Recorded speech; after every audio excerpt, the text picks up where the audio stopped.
What is the human value of reading and doing philosophy?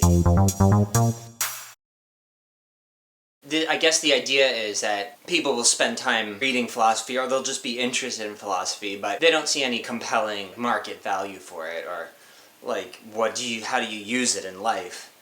I didn't really, I think everyone's going to have their own answer, so I just made a slideshow of my answer. The human value of reading and doing philosophy. Now this right here that is a thought, and this is like the direction that thought goes. It's a primeval representation of like a thought.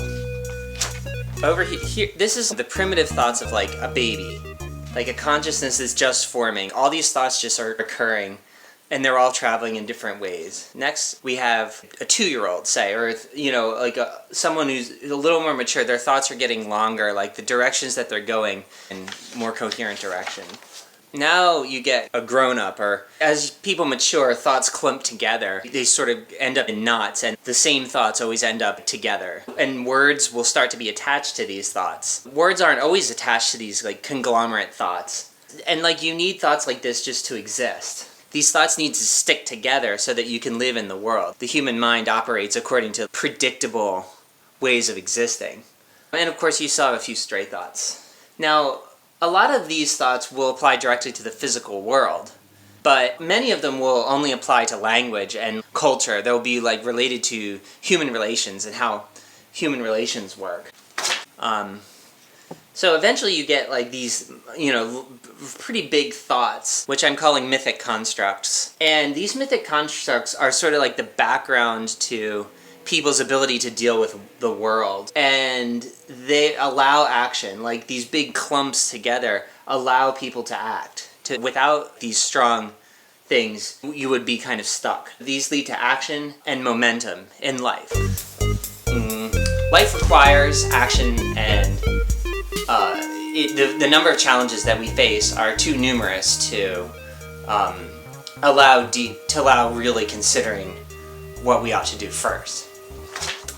Some of the goals of life are to serve oneself or to serve groups of various sizes. Here's you just serving yourself, kicking a can or something. Here is you serving a group, and here is you serving like a kind of a larger society, like if you're playing the role of a judge, like any public job, you're serving the larger society. In order to successfully serve any of these different things, you need to have these big, clumped up thought processes.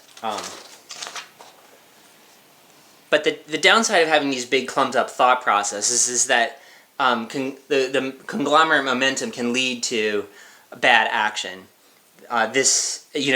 Like the momentum of these giant clumps can just lead you off a cliff. So, this is kind of where philosophy starts to become useful. I drew philosophy, and this is a knife.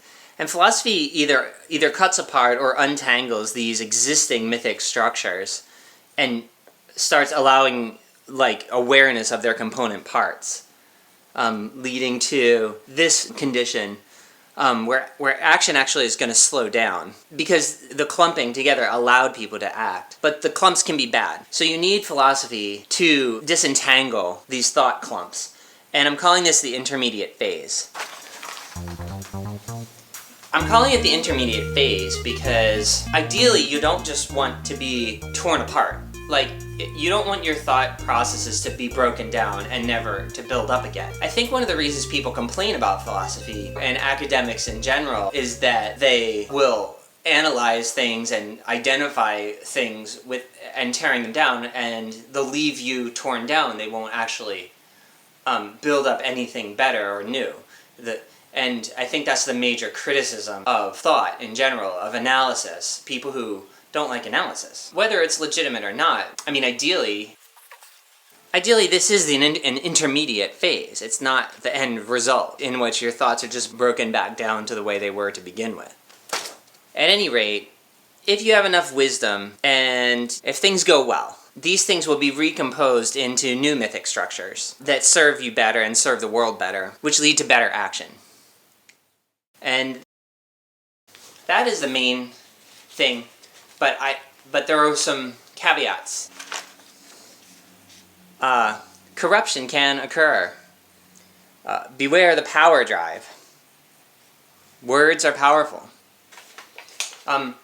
When you achieve words, when you figure out what the words for things are, you can get a rush of power. People have an assumption that knowing what the word for things are gives them total control over the thing. This is not necessarily true.